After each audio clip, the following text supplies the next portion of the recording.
Chapter 10, question 37. Rewrite each expression below. So, in general, simplify. Um, in parts B and C, it says write an equivalent expression without parentheses.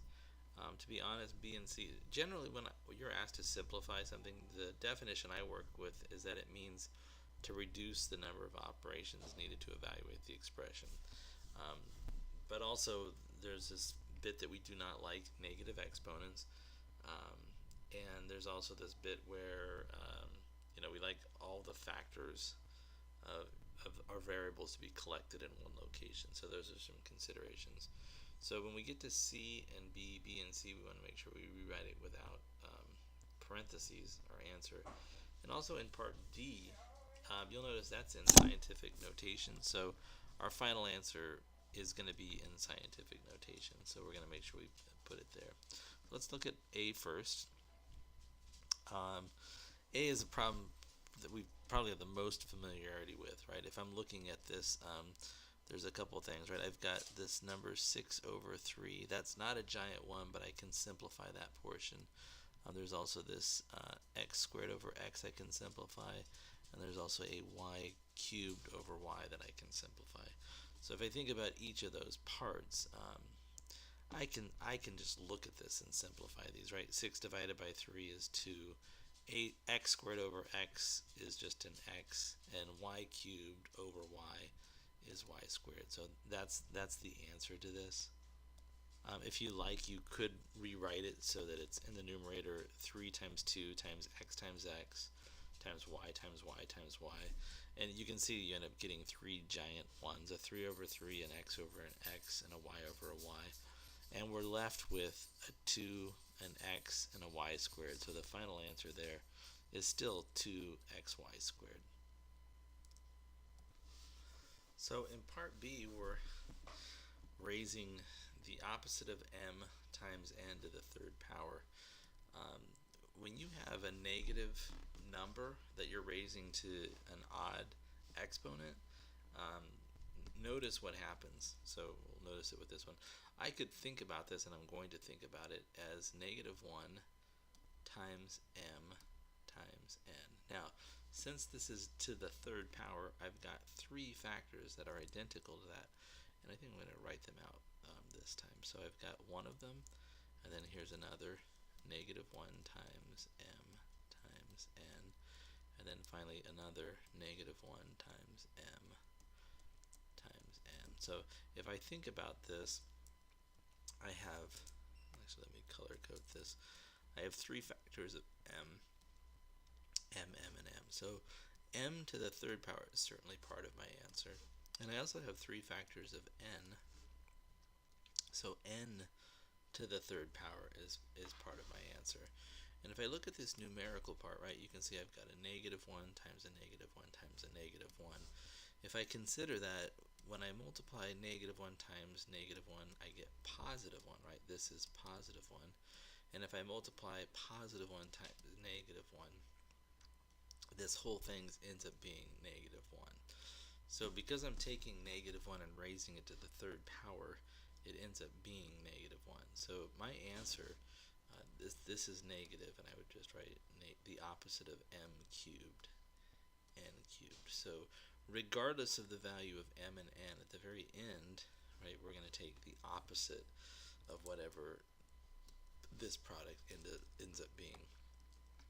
And they said write your answer without parentheses, so this is what we're looking for here.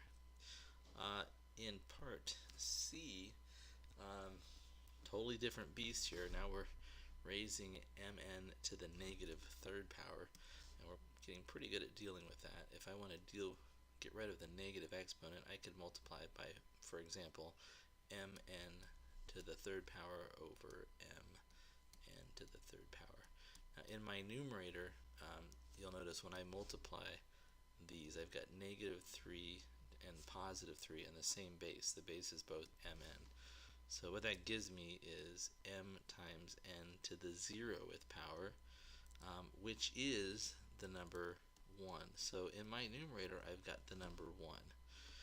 In my denominator, I have mn to the third, and I can write that without parentheses as m cubed, n cubed. So my final answer will be 1 over m cubed, n cubed. So again, there's no parentheses here now, and notice how we deal with the negative exponent. And I think we're at a point now where many of us recognize that if we have this negative exponent in the numerator like this, we can just rewrite it as 1 over m n to the positive third power.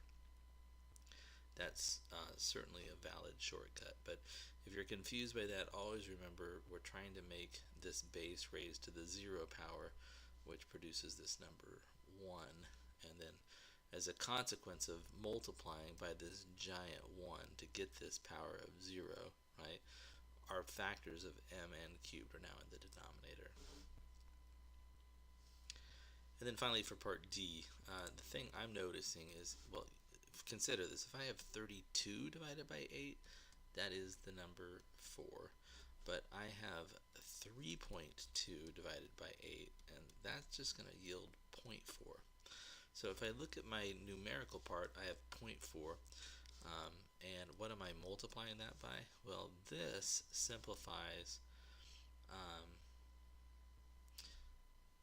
and it's kind of interesting. Like I would like to write this. If what we've been doing is we've been writing it as without negative exponents. So we've in the past been taking this and rewriting it as 1 over 10 to the 5th power. But we're shooting for scientific notation here, so what we're going to use is 10 to the negative 5th power. So I'm bringing these three factors of 10 that live in my denominator, making it 10 to the negative 3rd power and bringing them up to the numerator. So I end up getting actually 0.4 times 10 to the 5th power, because 3.2 divided by 8 gives me 0.4. And then how do I deal with that? Because that's not scientific notation. In scientific notation, I want my decimal point here. I want it to be 4.0.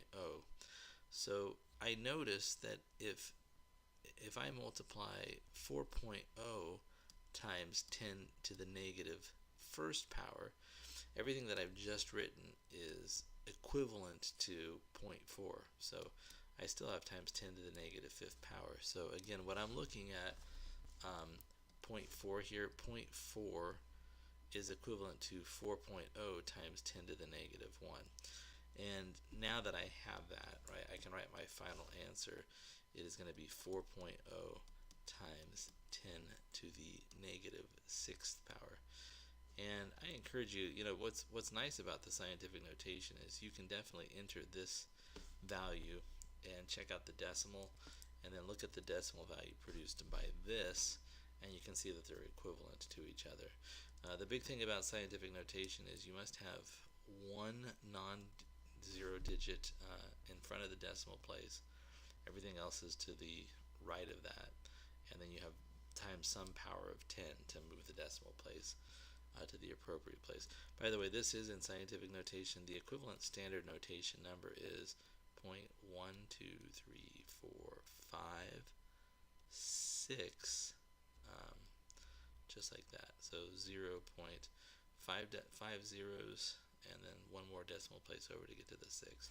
And if you want, you can count it. You can see here it's 1, 2, 3, 4, 5, 6. Yep, absolutely. 4.0 times 10 to the negative 6th is equivalent to 0.000004.